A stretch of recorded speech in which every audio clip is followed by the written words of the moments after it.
పరిశుద్ధ గ్రంథము నుండి పాత నిబంధన గ్రంథము లేవియకాండము 15వ అధ్యాయము.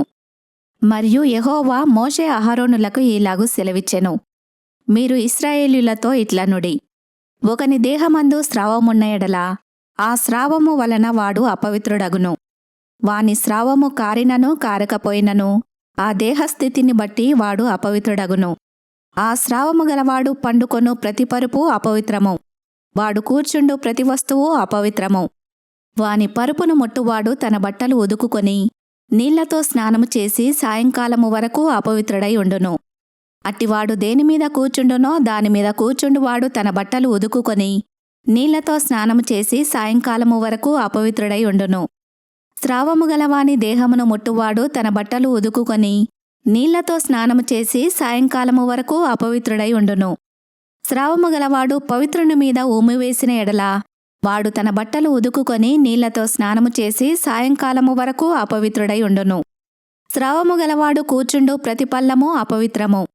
వాని క్రింద నుండిన ఏ వస్తువునైనను ముట్టు ప్రతివాడు సాయంకాలము వరకు అపవిత్రుడై ఉండును. వాటిని మోయువాడు తన బట్టలు ఉదుకుకొని నీళ్లతో స్నానము చేసి సాయంకాలము వరకు అపవిత్రుడై ఉండును. స్రావము గలవాడు నీళ్లతో చేతులు కడుగుకొనకయే ఎవని ముట్టునో వాడు తన బట్టలు ఉదుకుకొని స్నానము చేసి సాయంకాలము వరకు అపవిత్రుడై ఉండును. స్రావము గలవాడు ముట్టుకొనిన మంటి పాత్రను పగలగొట్టవలెను. ప్రతి చెక్క పాత్రను నీళ్లతో కడగవలెను.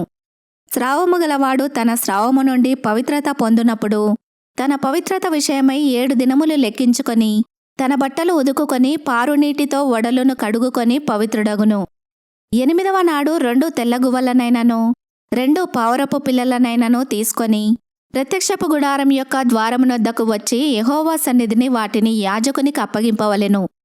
యాజకుడు వాటిలో ఒకదానిని పాపపరిహారార్థ బలిగాను ఒకదానిని దహన బలిగాను అర్పింపవలెను.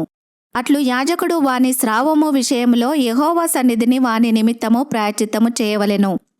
ఒకనికి వీర్యస్ఖలనమైన ఎడల వాడు సర్వాంగ స్నానము చేసుకొని సాయంకాలము వరకు అపవిత్రుడై ఉండును. ఏ బట్ట మీదనో ఏ తోలు మీదనో వీర్యస్ఖలనమగునో ఆ బట్టయు ఆ తోలును నీళ్లతో ఉదకబడి సాయంకాలము వరకు అపవిత్రమై ఉండును.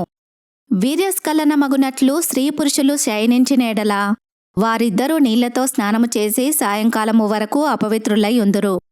స్త్రీ దేహమందుండు స్రావము రక్తస్రావమైన ఎడల ఆమె 7 దినములు కడగా ఉండవలెను. ఆమెను ముట్టు వారందరూ సాయంకాలము వరకు అపవిత్రులగుదురు. ఆమె కడగా ఉన్నప్పుడు ఆమె దేనిమీద పండుకొనునో అది అపవిత్రమగును. ఆమె దేనిమీద కూర్చుండునో అది అపవిత్రమగును. ఆమె పడకను ముట్టు ప్రతివాడు తన బట్టలు ఉదుకుకొని నీళ్లతో స్నానము చేసి సాయంకాలము వరకు అపవిత్రుడై ఉండును. ఆమె దేనిమీద కూర్చుండునో దాని ముట్టు ప్రతివాడు తన బట్టలు ఉదుకుకొని నీళ్లతో స్నానము చేసి సాయంకాలము వరకు అపవిత్రుడై ఉండును. అది ఆమె పరుపు మీదనైనను ఆమె కూర్చుండిన దాని మీదనైనను ఉండిన ఎడల దానిని ముట్టువాడు సాయంకాలము వరకు అపవిత్రుడై ఉండును. ఒకడు ఆమెతో శయనించుచుండగా ఆమె రజస్సు వానికి తగిలిన ఎడల వాడు 7 దినములు అపవిత్రుడగును. వాడు పండుకొను ప్రతి మంచము అపవిత్రము.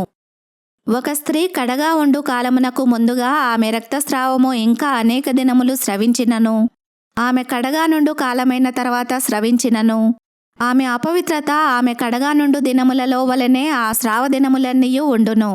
ఆమె అపవిత్రురాలు. ఆమె స్రావ దినములన్నీయూ ఆమె పండుకొను ప్రతి మంచము ఆమె కడగా నున్నప్పటి మంచము వలె ఉండవలెను. ఆమె దేనిమీద కూర్చుండునో అది ఆమె కడగా ఉన్నప్పటి అపవిత్రత వలె అపవిత్రమగును. వాటిని ముట్టు ప్రతివాడు అపవిత్రుడు. వాడు తన బట్టలు ఉదుకుకొని నీళ్లతో స్నానము చేసి సాయంకాలము వరకు అపవిత్రుడై ఉండును. ఆమె ఆ స్రావము కుదిరి పవిత్రురాలైన ఎడల ఆమె 7 దినములు లెక్కించుకొని అవి తీరిన తర్వాత పవిత్రురాలగును. 8వ నాడు ఆమె 2 తెల్లగువ్వలనైనను 2 పావురపు పిల్లలనైనను ప్రత్యక్షపు గుడారం యొక్క ద్వారమునకు యాజకుని యొద్దకు తేవలెను. యాజకుడు ఒకదానిని పాపపరిహారార్థ బలిగాను ఒకదానిని దహన బలిగాను అర్పింపవలెను. అట్లు యాజకుడు ఆమె స్రావ విషయమై యెహోవా సన్నిధిని ఆమె నిమిత్తము ప్రాయశ్చిత్తము చేయవలెను. ఇశ్రాయేలీలు తమ మధ్య నుండు నా నివాస స్థలమును అపవిత్రపరచునప్పుడు వారు తమ అపవిత్రత వలన చావకుండునట్లు వారికి అపవిత్రత కలగకుండా మీరు వారిని కాపాడవలెను. స్రావము గలవాని గూర్చియు వీర్యస్ఖలనము వలని అపవిత్రత గల వానిని గూర్చియు, కడగానున్న బలహీనురాలిని గూర్చియు, స్రావము గల స్త్రీ పురుషులను గూర్చియు, అపవిత్రురాలితో శయనించు వాని గూర్చియు విధింపబడినది ఇదే. ఈ వాక్యమును విన్న మిమ్మలందరినీ దేవుడు దీవించునుగాక. ఆమెన్.